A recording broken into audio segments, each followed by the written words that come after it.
বাংলাদেশ বনাম ভারতের সাফ অনূর্ধ্ব ১৯ চ্যাম্পিয়নশিপের ম্যাচটি ছিল শুরু থেকে শেষ পর্যন্ত টান টান উত্তেজনায় ভরা। ম্যাচের শুরুতেই দুই দলই আক্রমণাত্মক ফুটবল খেলতে থাকে। মিডফিল্ডে বল দখলের লড়াই ছিল চোখে পড়ার মতো।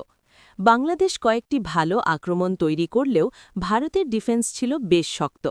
অন্যদিকে ভারতও দ্রুত কাউন্টার অ্যাটাকের মাধ্যমে বাংলাদেশের রক্ষণভাগে চাপ সৃষ্টি করে।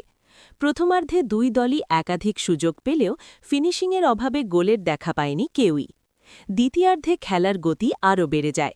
দুই দলই জয়ের লক্ষ্য নিয়ে ঝাঁপিয়ে পড়ে এবং ম্যাচে আসে গোল।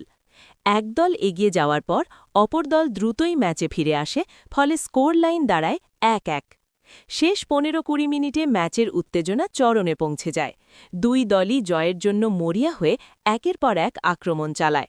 গোলরক্ষকদের দুর্দান্ত সেভ ম্যাচকে আরও রোমাঞ্চকর করে তোলে। তবে শেষ পর্যন্ত আর কোনো গোল না হওয়ায় ম্যাচটি ড্রয়েই শেষ হয়।